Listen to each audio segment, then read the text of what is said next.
Hello friends, आज हम लोग यूपीएससी के रिगार्डिंग 25 ऑब्जेक्टिव क्वेश्चंस देखेंगे जो कि हमारे एग्जाम के दृष्टिकोण से बहुत ही महत्वपूर्ण होने वाला है। चलिए शुरू करते हैं। इससे पहले आप इस चैनल पर नए हैं तो चैनल को जरूर सब्सक्राइब कीजिए, अपने दोस्तों के साथ शेयर जरूर कीजिए।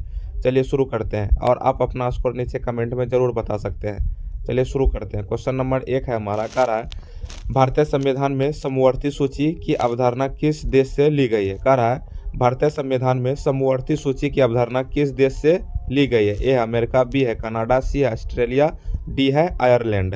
तो हमारा करेक्ट आंसर क्या हो जाएगा? तो हमारा करेक्ट आंसर हो जाएगा सी, ऑस्ट्रेलिया से लिया गया। समवर्ती सूची की अवधारणा किस देश से लिया गया है? तो ऑस्ट्रेलिया हमारा करेक्ट हो जाएगा। नेक्स्ट क्वेश्चन है हमारा, कह रहा है राष्ट्रीय आय की गणना में निम्न में से किसे शामिल नहीं किया जाता है। कह रहा है राष्ट्रीय आय की गणना में निम्न में से किसे शामिल नहीं किया जाता है। ए है किराया, बी है मजदूरी, सी है पेंशन और डी है ब्याज। तो राष्ट्रीय आय की गणना में किसे शामिल नहीं किया जाता है? तो वह हो जाएगा पेंशन, यानी सी हमारा करेक्ट हो जाएगा। चलिए नेक्स्ट क्वेश्चन देख लेते हैं क्या कह रहा है भारत में पहला परमाणु ऊर्जा संयंत्र कहाँ स्थापित किया गया था। कह रहा है भारत में पहला परमाणु ऊर्जा संयंत्र कहाँ स्थापित किया गया था। ए है तारापुर, बी है कलपक्कम, सी है कोटा और डी है केगा। तो भारत का पहला परमाणु ऊर्जा संयंत्र कहाँ स्थापित किया गया था? तो हमारा हो जाएगा ए, यानी तारापुर हमारा करेक्ट हो जाएगा। चलिए नेक्स्ट क्वेश्चन देख लेते हैं क्या कह रहा है हमारा नेक्स्ट क्वेश्चन, ब्लू इकोनॉमी का मुख्य उद्देश्य किससे संबंधित है। कह रहा है ब्लू इकोनॉमी का मुख्य उद्देश्य किससे संबंधित है। ए है वन संरक्षण, बी है समुद्री संसाधनों का सतत उपयोग, सी है खनन उद्योग और डी है नवीकरणीय ऊर्जा। तो ब्लू इकोनॉमी का संबंध किससे हो जाएगा? तो हमारा करेक्ट आंसर हो जाएगा समुद्री संसाधन का सतत उपयोग, यानी बी हमारा करेक्ट हो जाएगा। चलिए नेक्स्ट क्वेश्चन देख लेते हैं क्या कह रहा है अनुच्छेद 110 किससे संबंधित है। कह रहा अनुच्छेद 110 किससे संबंधित है। ए है वित्त विधेयक, बी है धन विधेयक, सी है संवैधानिक संशोधन और डी है बजट प्रस्तुतिकरण। तो एक अनुच्छेद 110 किससे संबंधित है? तो हमारा करेक्ट आंसर हो जाएगा धन विधेयक। चलिए नेक्स्ट क्वेश्चन देख लेते हैं क्या कह रहा है नेक्स्ट क्वेश्चन हमारा, निम्न में से कौन सा भारत का जैव विविधता हॉटस्पॉट नहीं है। कह रहा है निम्न में से कौन सा भारत का जैव विविधता हॉटस्पॉट नहीं है। ए पश्चिमी घाट, बी है हिमालय, सी है सुंदरवन और डी है इंडो बर्मा। तो जैव विविधता हॉटस्पॉट नहीं है, तो हमारा करेक्ट आंसर क्या हो जाएगा? सुंदरवन हमारा करेक्ट आंसर हो जाएगा। चलिए नेक्स्ट क्वेश्चन देख लेते हैं क्या कह रहा है राष्ट्रीय आपदा प्रबंधन अधिनियम किस वर्ष लागू हुआ। कह रहा है राष्ट्रीय आपदा प्रबंधन अधिनियम किस वर्ष लागू हुआ। ए है 2003, बी है 2004, सी है 2005 और डी है 2006। तो राष्ट्रीय आपदा प्रबंधन अधिनियम कब लागू हुआ? तो हमारा करेक्ट आंसर हो जाएगा 2005, यानी सी हमारा करेक्ट हो जाएगा। नेक्स्ट क्वेश्चन है हमारा, कह रहा है भारत का सबसे गहरा बंदरगाह कौन सा है। कह रहा है भारत का सबसे गहरा बंदरगाह कौन सा है। मुंबई, बी है कोचीन, सी है विशाखापत्तनम और डी है चेन्नई। तो भारत का सबसे गहरा बंदरगाह कौन सा है? तो वह हो जाएगा विशाखापत्तनम, यानी सी हमारा करेक्ट हो जाएगा। चलिए नेक्स्ट क्वेश्चन देख लेते हैं क्या कह रहा है। नेक्स्ट क्वेश्चन हमारा ग्रीन हाउस प्रभाव के लिए मुख्य रूप से उत्तरदायी गैस कौन सी है। ग्रीन हाउस प्रभाव के लिए मुख्य रूप से उत्तरदायी गैस कौन सी है। ए है ऑक्सीजन, बी है नाइट्रोजन, सी है कार्बन डाइऑक्साइड और डी है हीलियम। तो हमारा करेक्ट आंसर क्या हो जाएगा? तो ग्रीन हाउस के लिए प्रमुख गैस हो जाएगा कार्बन डाइऑक्साइड, CFC क्लोरोफ्लोरो और कार्बन। CFC होता है ये इसका मुख्य घटक। चलिए नेक्स्ट क्वेश्चन देख लेते हैं क्या कह रहा है भारत में राष्ट्रीय आय की गणना किस संस्था द्वारा की जाती है। कह रहा भारत में राष्ट्रीय आय की गणना किस संस्था द्वारा की जाती है। ए है RBI, बी है नीति आयोग, सी है CSO या NSO और डी है वित्त आयोग।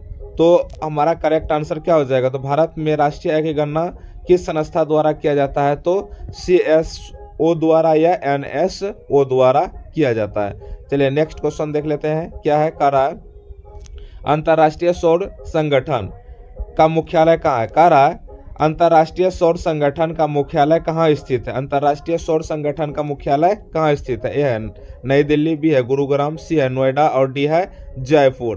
तो अंतर्राष्ट्रीय सौर संगठन का मुख्यालय कहाँ हो जाएगा? तो हमारा करेक्ट आंसर हो जाएगा गुरुग्राम, यानी बी हमारा करेक्ट हो जाएगा।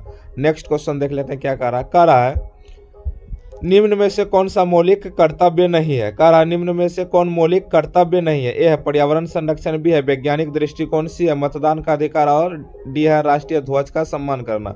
तो मौलिक कर्तव्य इनमें से कौन सा नहीं है? तो वह हो जाएगा क्या चीज? मतदान करना। ये मौलिक कर्तव्य नहीं है, ये मौलिक अधिकार है। चलिए नेक्स्ट क्वेश्चन देख लेते हैं क्या है। कह रहा है नेक्स्ट क्वेश्चन हमारा कह रहा है भारत में सबसे अधिक चाय उत्पादन करने वाला राज्य कौन सा है? कह रहा है भारत में सबसे अधिक चाय उत्पादन करने वाला राज्य कौन सा है? पश्चिम बंगाल, बी है असम, सी है केरल और डी है तमिलनाडु।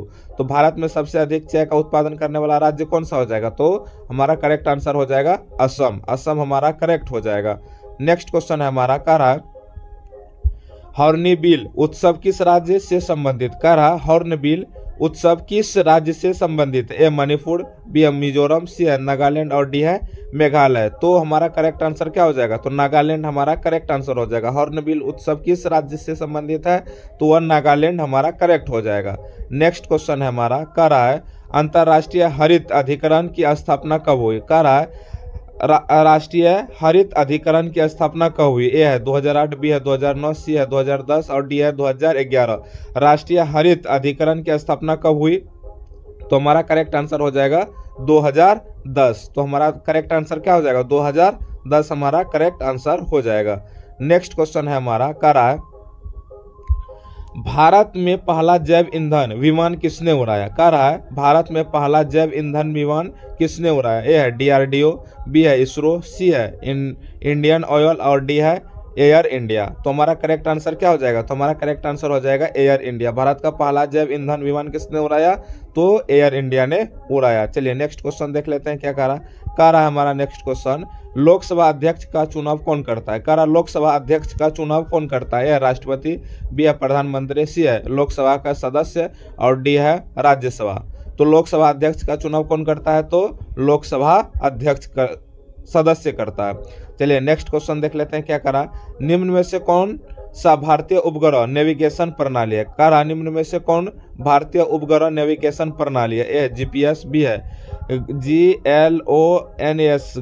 GLONASS ग्लानोस और सी है IRNSS और डी है GALILEO गैलीलियो। तो हमारा करेक्ट आंसर क्या हो जाएगा? निम्न में से कौन भारतीय नेविगेशन प्रणाली है?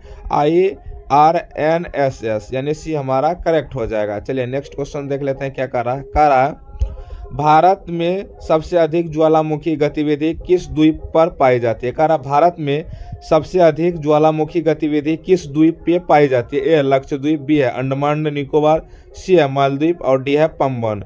तो हमारा करेक्ट आंसर क्या हो जाएगा? तो हमारा करेक्ट आंसर हो जाएगा बी अंडमान। भारत में सबसे अधिक ज्वालामुखी गतिविधि अंडमान निकोबार द्वीप पर घटित होती है। चलिए नेक्स्ट क्वेश्चन देख लेते हैं क्या कह रहा। नेक्स्ट क्वेश्चन है हमारा, कह रहा राष्ट्रीय शिक्षा नीति 2020 में स्कूली शिक्षा का नया ढांचा क्या है? कह रहा है राष्ट्रीय शिक्षा नीति 2020 में स्कूली शिक्षा का नया ढांचा क्या है? ए है 10+2, बी है 5+3+3+4, सी है 6+3+3 और डी है 8+4। तो हमारा करेक्ट आंसर क्या हो जाएगा? राष्ट्रीय शिक्षा नीति 2020 में स्कूली शिक्षा का नया ढांचा क्या हो जाएगा? 5+3+3+4 यानी हमारा बी करेक्ट हो जाएगा। 5, 3, 3 और 4। चलिए नेक्स्ट क्वेश्चन देख लेते हैं क्या कह रहा है हमारा। नेक्स्ट क्वेश्चन है हमारा, भारत का सबसे बड़ा खारे पानी का लेगुन कौन सा है? कह रहा है भारत का सबसे बड़ा खारे पानी का लेगुन कौन सा है? ए पुलिकट, बी है वेम्बनाड और सी है चिल्का और डी है सांबर। तो हमारा करेक्ट आंसर क्या हो जाएगा? तो भारत का सबसे खारे पानी का लेगुन हो जाएगा चिल्का। चलिए नेक्स्ट क्वेश्चन देख लेते हैं क्या कह रहा है। कह रहा नेक्स्ट क्वेश्चन हमारा, न्यायपालिका की स्वतंत्रता किस सिद्धांत से संबंधित है? कह रहा है न्यायपालिका की स्वतंत्रता किस सिद्धांत से संबंधित है? ए है कानून का शासन, बी है शक्तियों का पृथकीकरण, सी है संसदीय संप्रभुता और डी है संघवाद। तो न्यायपालिका की स्वतंत्रता किस सिद्धांत से संबंधित है? तो हमारा करेक्ट आंसर हो जाएगा शक्तियों का पृथकीकरण यानी बी हमारा करेक्ट हो जाएगा। चलिए नेक्स्ट क्वेश्चन देख लेते हैं क्या कह रहा है। कह रहा है भारत में श्वेत क्रांति का संबंध किससे है? कह रहा भारत में श्वेत क्रांति का संबंध किससे है? ए है मछली पालन, बी है दूध उत्पादन, सी है कपास उत्पादन और डी है तेल बीज। तो हमारा करेक्ट आंसर क्या हो जाएगा? तो श्वेत क्रांति किससे संबंधित है? तो दूध उत्पादन यानी हमारा बी करेक्ट हो जाएगा। नेक्स्ट क्वेश्चन है हमारा, कह रहा है माउंट एवरेस्ट किस पर्वत श्रृंखला में स्थित है। कह रहा है माउंट एवरेस्ट किस पर्वत श्रृंखला में स्थित है। ए है काराकोरम, बी है अरावली, सी है अल्प्स और डी है हिमालय। तो माउंट एवरेस्ट पर्वतमाला किस श्रृंखला में स्थित है, तो ये हो जाएगा हिमालय, यानी हमारा डी करेक्ट हो जाएगा। नेक्स्ट क्वेश्चन है हमारा, कह रहा है सार्वजनिक ऋण का सबसे बड़ा स्रोत कौन सा है। ए है विदेशी ऋण, सी है बाजार उधारी और सी है IMF और डी है वैश्विक बैंक। तो सार्वजनिक ऋण का सबसे बड़ा स्रोत कौन सा हो जाएगा, तो बाजार उधारी, यानी हमारा बी करेक्ट हो जाएगा। अगर ये वीडियो आपको पसंद आया होगा तो चैनल को जरूर सब्सक्राइब कीजिएगा, अपने दोस्तों के साथ शेयर जरूर कीजिएगा, क्योंकि इस चैनल के माध्यम से आप UPSC प्रीलिम्स के जितने भी इम्पोर्टेंट टॉपिक है उसको कवर करवाया जाता है। अगर आपको डिटेल में वीडियो चाहिए तो आप इसके बारे में भी कमेंट कर सकते हैं। धन्यवाद।